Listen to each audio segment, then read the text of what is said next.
Olá, tudo bem com vocês? Eu sou o professor Carlos, professor de matemática, e hoje a gente vai falar de um assunto muito bom. Nós vamos falar de números e operações. Então, olha só, quando a gente está falando de números, a gente está falando daqueles números que a gente trabalha no cotidiano, tá? Pode trabalhar com números naturais, números inteiros, números racionais. Essa é a primeira parte da nossa aula. Nós vamos trabalhar normalmente com as aulas do pré-ENEM. Tudo bem? Então vamos aos slides. Então olha aí. Quando eu falei no primeiro momento, eu falei que nós vamos trabalhar com números e operações. Então olha lá. Os números são usados para contar, medir, codificar e ordenar e estão presentes em diferentes situações do cotidiano. Então, quando a gente fala isso, pessoal, a gente mostra que o número ele pode ser usado de várias maneiras, tá? A gente pode usar ele no nosso dia a dia, no café, almoço, no trabalho, em qualquer situação, tá? Então, os números naturais, inteiros e racionais, ou seja, num todo, ele é usado de várias maneiras, tá? E isso em qualquer operação, tá? Seja da mais simples à mais complexa. Vamos lá, continuando. Os conjuntos numéricos e as operações surgiram ao longo da história, tá, da humanidade, de resolver problemas e são usados em diferentes áreas do conhecimento. Nesse primeiro momento, eu gostaria que vocês observassem. Nós vamos trabalhar uma questão e essa questão ela vai estar localizada. Questão de número 147 da prova azul, tá? Do segundo dia do Enem de 2012. Ele vai estar no livro do primeiro ano, a prova Enem, na página 12. Tudo bem? Então vamos lá, vamos à questão. Os hidrômetros são marcadores de consumo de água em residências e estabelecimentos, tá? Comerciais. Existem vários modelos de demonstradores de hidrômetros, sendo que alguns deles possuem uma combinação de um mostrador e de dois relógios de ponteiro.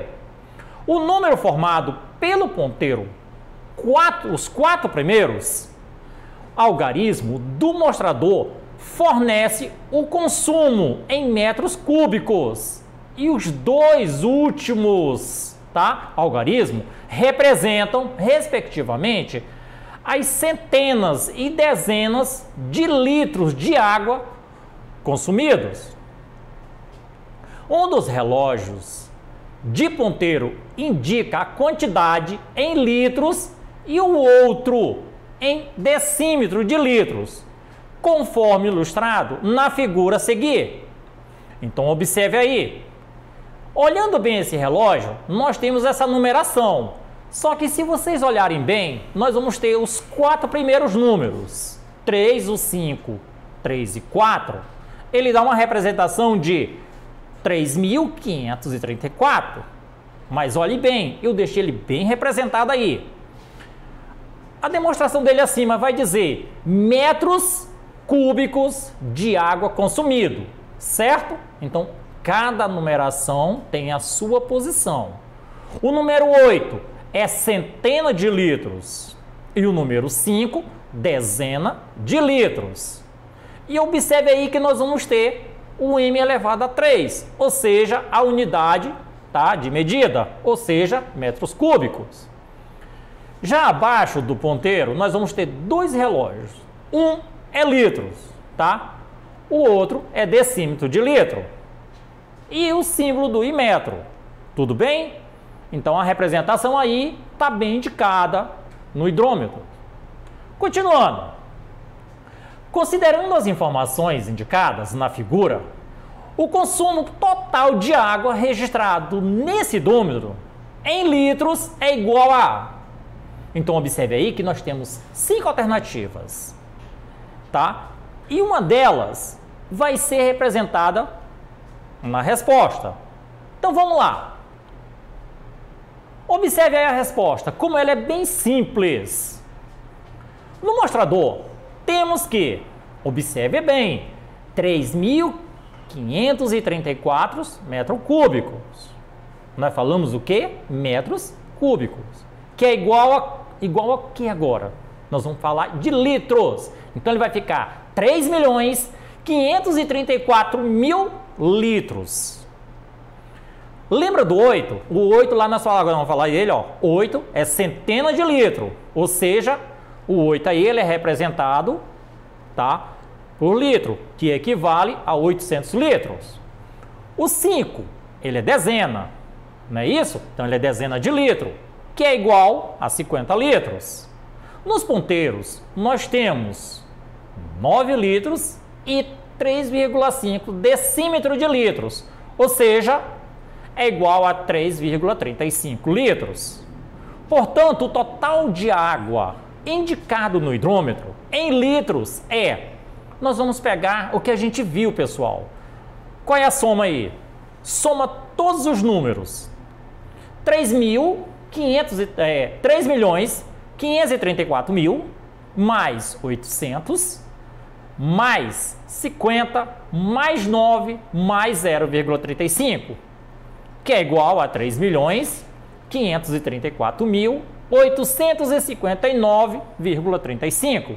Portanto, aí a nossa alternativa correta é a letra D. E falando disso, tá? Como a gente está falando na parte de metros cúbicos, vamos dar uma relembrada no conteúdo, uma passagem rápida. Lembre-se que, para medirmos a capacidade, podemos utilizar o metros cúbicos, né? E litros recorde, que o metro cúbico no Sistema Internacional de Unidade, o SI, é uma unidade fundamental para o cálculo, tá, do volume e capacidade. Refere-se à quantidade de espaço ocupada por um corpo e possui múltiplos e submúltiplos que estão descritos na tabela a seguir. Então, vejamos. Então, pode observar, pessoal, que aí nós temos na tabela os múltiplos do metro cúbico e os submúltiplos, tá, de metro cúbicos. Então, vamos observar no primeiro momento, passo a passo. Quilômetros, tá, em metro cúbicos. Aí está só a representação. km elevado ao cubo. E quando a gente vai falar em metro cúbicos, a gente vai saber lá embaixo, olha, a parte de baixo, a unidade fundamental. M ao cubo ou 1 ao cubo. Tudo bem? Lá no hectômetro, a mesma coisa. Então, a representação lá, ele vai falar, olha, cada numeração é elevado a metros cúbicos. Já no fundamental, nos submúltiplos, é no mesmo sentido, tá? Então, sempre ele vai numa multiplicação até chegar os milímetros. O litro no Sistema Internacional de Unidade, o SI, não é uma unidade oficial para medir volume e capacidade, mas, mesmo assim, é bastante usado em referência ao volume interno. Os múltiplos e submúltiplos do litro estão representados nessa próxima tabela que a gente vai ver agora. Então, observem bem. A primeira tabela, a gente viu uma coisa. Agora nós vamos falar de quililitros, tá? Quilolitros, chamado hectolitros, decalitro, litros, tá? Decilitro, centilitro, mililitro. Como a gente muito conhece esse sistema, a gente usa muito, mas o mais conhecido entre ele é o litro, que é o que todo mundo vê no dia a dia. Tudo bem? Então, olha aí, como um metro cúbico, tá? Conseguimos mensurar as estruturas sólidas. Com o litro, medimos o que é líquido. Perdão, no caso aí, nas partes sólidas, com o litro, nós medimos o que é líquido com o litro e metro, tá? Então, nessa primeira parte, a gente vai ver as medidas. Trabalhar com litro e metros. A gente pode fazer uma transformação. Tudo bem? Vou fazer exemplos, tá? Para que fiquem bem fácil de ser visto por vocês. Tá?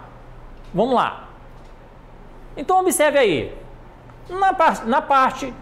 Então, olha só, pessoal. Como vocês estão vendo, deixei em negrito ali. 1 litro equivale a 1 decilitro.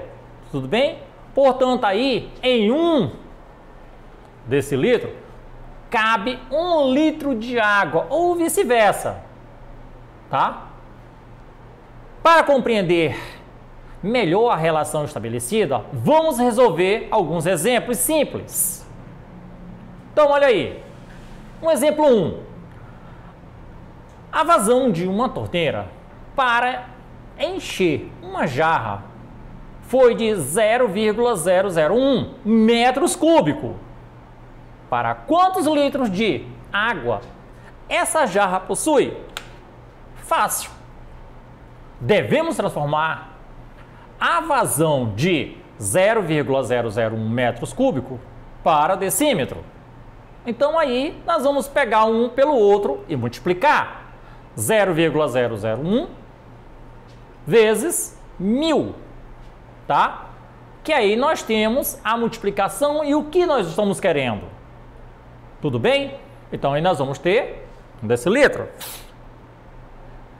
Como 1 litro é igual a 1 decímetro, então na jarra de água, que é o que a gente está querendo, né? Na jarra, há 1 litro de água. Tudo bem? Então vejamos aqui. O exemplo 2. Em casa, o consumo de água no mês de fevereiro foi de 45 metros cúbicos. Calcule quantos litros de água foram consumidos. Olha só como ele é simples. Como 1 metro cúbico é igual a 1000 decímetros cúbicos, então 45 metros cúbicos é igual a 45 vezes 1000 decímetros cúbicos, que é igual a 45.000 decímetros cúbicos. Concluímos que 45 metros cúbicos é igual a 45.000 decímetros cúbicos. Tudo bem? Temos agora que transformar os 45.000 decímetros cúbicos em litros. Para que isso seja possível, vamos aplicar a seguinte relação. 1 decímetro cúbico é igual a 1 litro, logo a gente vai ter que 45.000 decímetros cúbicos é igual a 45.000 litros de água. Portanto, aí, olha, foram consumidos 45.000 litros d'água, ou seja, de água. Questão 1. Olha aí. Nessa questão, pessoal, gostaria que vocês olhassem bem. Quando eu colocar assim, questão 1, livro, todas as questões elas vão estar direcionadas ao livro de vocês, tá? Todas as questões que eu vou colocar aqui, eu vou colocar questão, o livro e a página. Tudo bem? Vamos lá. É para que fique melhor e fácil de vocês encontrarem aonde está o conteúdo, a questão e a explicação. Tudo bem? Então, olha lá, questão 1, livro do primeiro ano, a prova Enem, página de número 14. O Fundo de População das Nações Unidas, tá? É a agência de desenvolvimento internacional de Organização das Nações Unidas, a ONU, que trata de questões populacionais, segundo o órgão. Nos últimos 50 anos, o número de habitantes do mundo mais que duplicou, passando de 2 bilhões e 500 mil em 1950, tá? E atingindo atualmente 7 bilhões em 2011.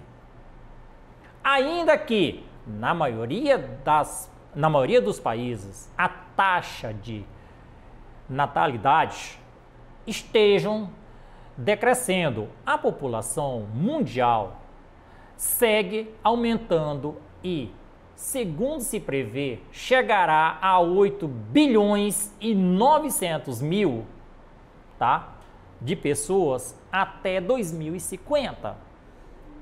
Até 2050, a população chegará em notação científica ao número de, nós temos aí 5 alternativas. Mas como ele está falando em notação científica, essa parte fica fácil, pessoal. Olha só. Ele falou que era quantas pessoas? 8 bilhões, não é isso? E 900 mil.